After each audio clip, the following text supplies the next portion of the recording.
Angelo Tomasello, neanche ti chiedo le sensazioni perché già si vedeva a fine partita grandi sorrisi, è una partita che sentivate parecchio al di là comunque della posta in gioco oggi. Sì, siamo molto contenti, la partita chiaramente importante, ad alta classifica, aveva un significato particolare perché come ho detto ai ragazzi questa squadra al girone d'andata è stata la squadra che ci ha messo sotto in maniera netta, per cui avevamo voglia di dimostrare che non eravamo quelli dell'andata.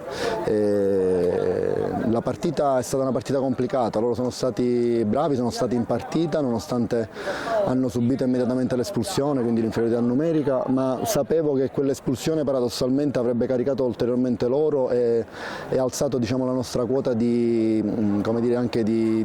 responsabilità sulla partita, quindi i ragazzi sono stati bravi, abbiamo trovato il gol, sono felicissimo per Giorgio che sta tornando a essere quello che deve essere, il nostro capitano, il nostro leader, ha fatto 2 gol, è stato determinante, quindi giornata migliore non potevo augurarmi oggi. Ecco, 7 gol segnati, 0 subiti in 2 partite, possiamo dire che gli inciampi tra fine dicembre e inizio gennaio sono alle spalle. Ma guarda, anche su questa cosa, i ragazzi erano molto carichi perché nell'ultimo periodo su questa squadra si sono dette tante cose. Noi sappiamo come sono andate le partite, siamo rimasti sempre sul pezzo, sempre compatti, stiamo lavorando al massimo,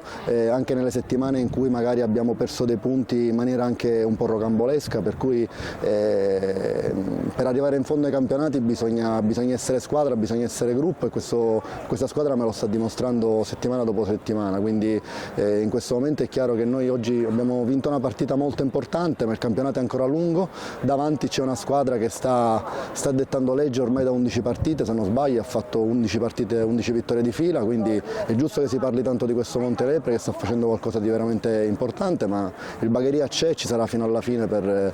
duellare per la vittoria di questo campionato. Ecco, tu hai parlato di Giorgio Stassi, ha praticamente deciso lui la partita, ti posso chiedere da dove nasce la scelta di farlo partire, di partire alla panchina? Ma guarda, sono delle valutazioni che si fanno in settimana, i ragazzi sono tutti che spingono tutti, ho dei ragazzi che vogliono, che mi possono dare tanto, io ho detto a Giorgio che chiaramente lui viene da un periodo un po' particolare,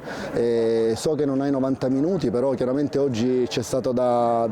chiamarlo in causa ancora prima rispetto a quello che potevo immaginare per come si è messa la partita, ma si è rivelata una condizione utile e fortunata, per cui Giorgio sta tornando a essere quello che deve essere, il nostro bomber e il nostro capitano.